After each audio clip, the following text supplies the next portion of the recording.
Cooperation will be mandatory because if you don't make it mandatory to have the systems in place, then people will find good reason not to cooperate.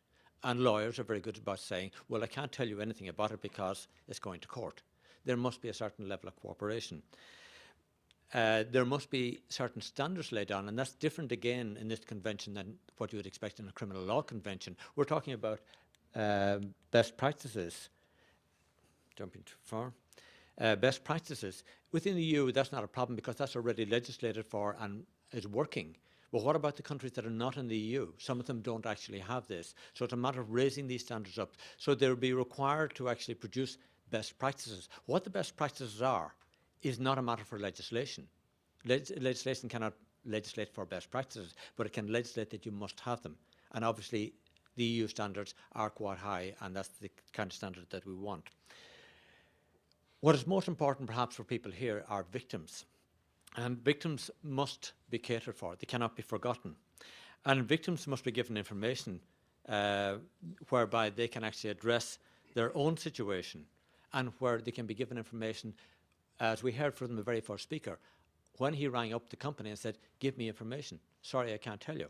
They need that information, and their practitioners need that information in order to actually address their health problems. If they don't get it, they've got a problem.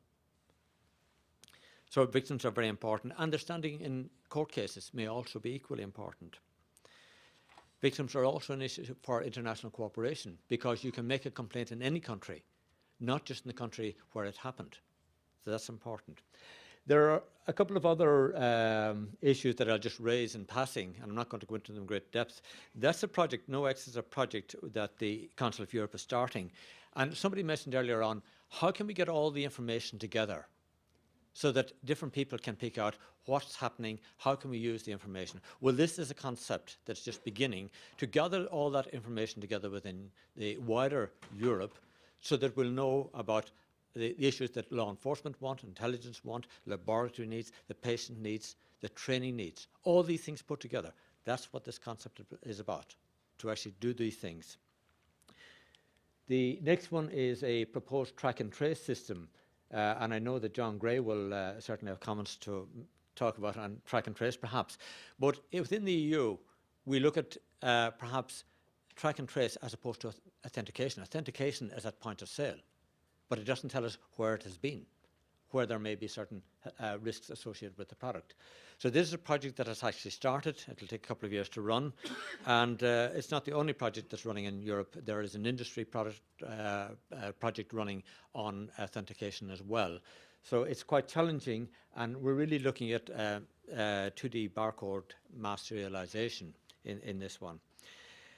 The Council of Europe anti-counterfeiting training, that is a project that's been running for a couple of years now, where you get regulatory authority enforcement, customs and police from a region for a number of bordering countries, pull them in together and actually train them to work together. And that's worth more than anything else, getting people to talk to each other and work and share. So when you get a counterfeit incident, what you actually get are people working that as a team. So the question arises, is it competition or is it complementary? Because if it's competition, we're wasting scarce resources. And we're all in different little groups, all doing different things but crossovers. And when do we actually pull it together? This is one of those issues that you pull it together. So we end up with something like this. When you get the different aspects, you pull them together and you finish the circle.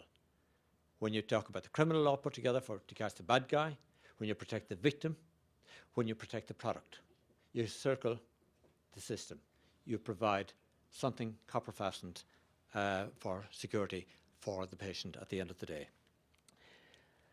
So that's it. Thank you for listening, and thank you for having me here to give you this. It's been a quick run around of what is happening, and I'm sorry that it cannot be more detailed in the time given, but I hope it has given you some view as to what is actually happening.